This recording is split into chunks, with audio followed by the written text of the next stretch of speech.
The respect a country has for you will depend on the respect you have for your people. The achievement, the prosperity you're bringing to your people. Nigeria has lost respect in front of the whole world. South Africa is even a big country. Nigeria Republic, when Tinubu came in, he sent eminent Nigerians on the plane to go to Nigeria Republic to speak to the junta. The junta sent them back. He did not even allow them to land. Nigeria Republic, and I'm talking about South Africa. They are telling Nigerians to go. What business would have Nigeria had, even being in South Africa, if what God has given to us, in terms of blessing, material, human resources, solid minerals everywhere, if we have harnessed our resources, what business do we have living in South Africa? We were feeding South Africans. I went to the university with some of South Africans in the University of Nigeria, Enugu campus. Nigeria was paying for their school fees. We were a frontline state that fought for the liberation of South Africa, even when they are in Southern Africa. So every country in Africa is claiming to be a frontline state for South Africa during apartheid. Which country exactly was a frontline state in Africa? Because all of them are claiming that they were frontline states, and all of them are claiming that we are the ones that helped you more than all African countries. Which country exactly was a frontline state in Africa during apartheid? Who laid down his life for South Africa?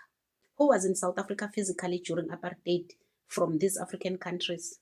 We are surprised because the history is telling us that the countries in Africa who laid down their lives for South Africa, even though they were not in South Africa physically, it was Angola, Tanzania, Zambia, and outside Africa, it was Russia. Of course, we are not disputing that other African countries helped during apartheid, maybe financially or whatever, emotionally, but not more than these 4 countries. And these 4 countries are not giving us problems at all.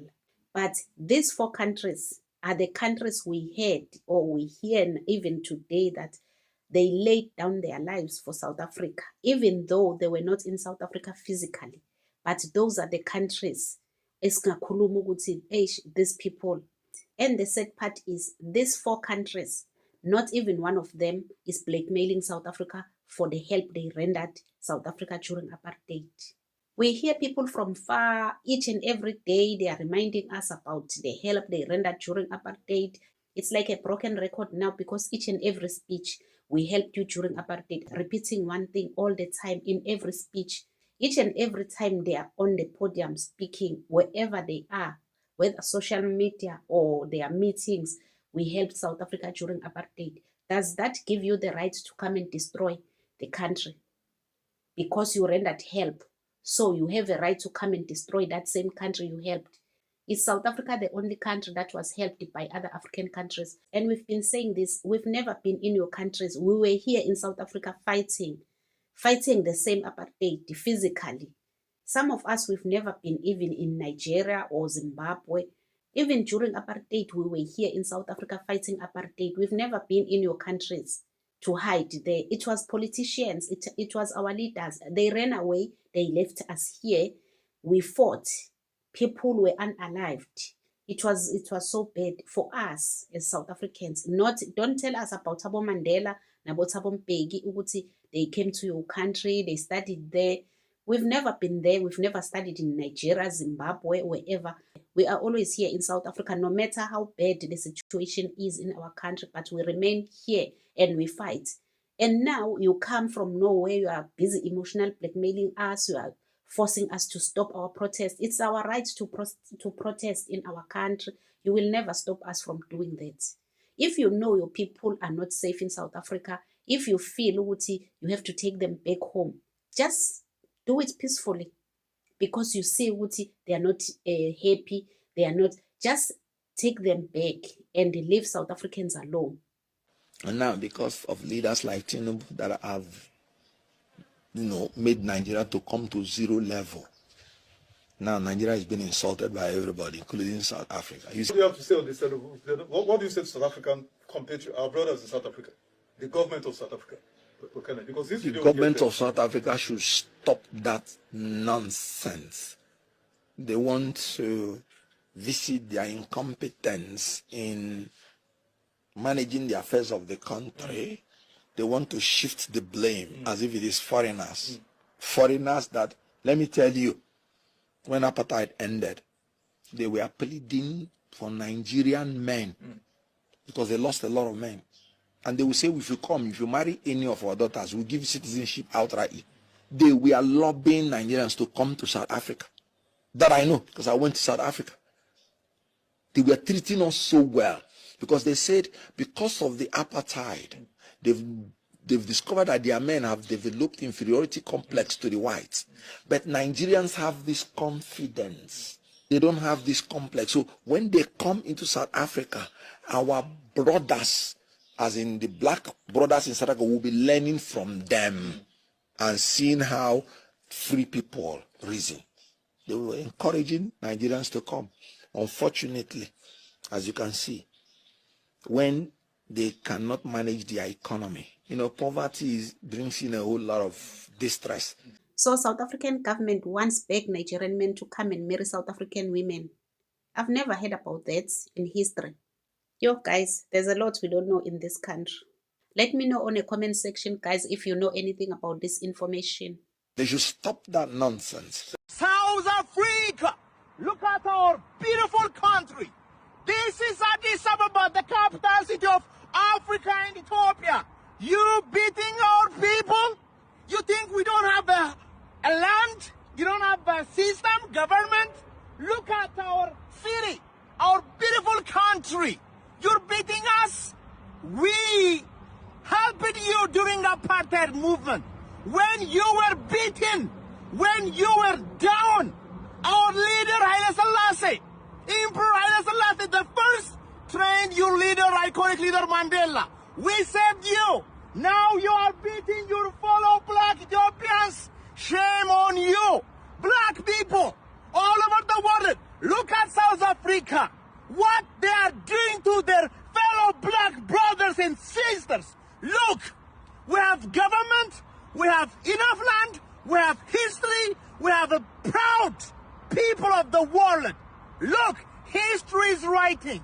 People are watching. Shame on you. We can welcome our fellow brothers and sisters from your country. We have enough land, enough thing. History is writing.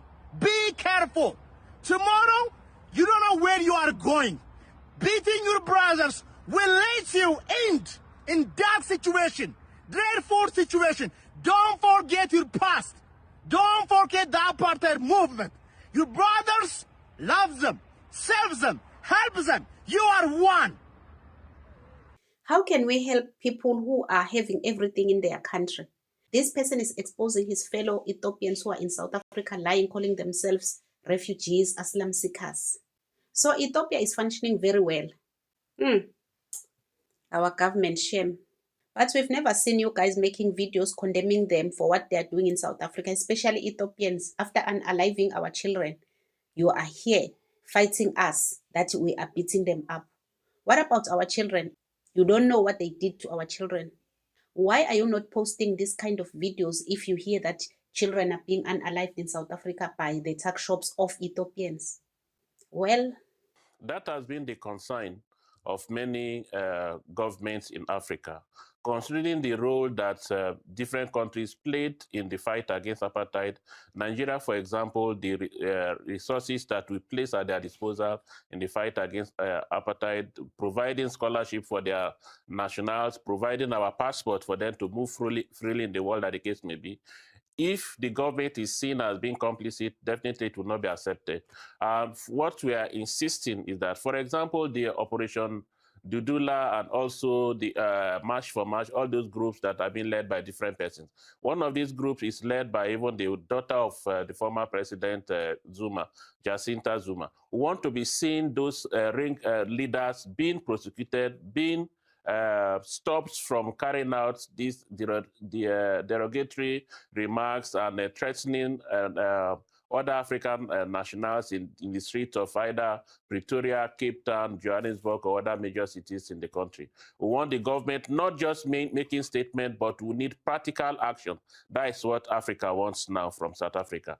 Fine, they've made their commitment, they've made their statement that going forward they will do something, but we are all watching. And don't forget that we've already, Mr. President is very much concerned about the welfare and security of Nigerians living in South Africa.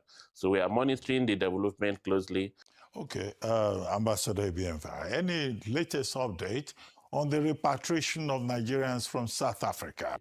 Government is assessing the situation, as I said earlier, and if it will warrant moving our people out of the country, definitely we'll do that. We have done that before. I was opportune or privileged to be in the flights.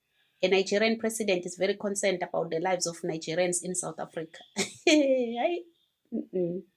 But he doesn't care about their lives at home.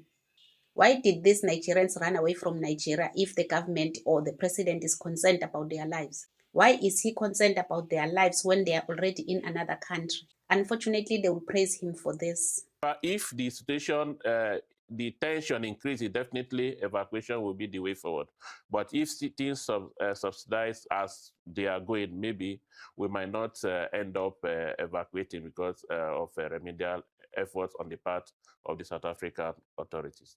So they are changing their minds already about the free flights from South Africa to Nigeria. I knew it. I'm not happy about what is going on in South Africa today. Our voices against the xenophobia attack on every African. There must be somewhere Africans will call their homes.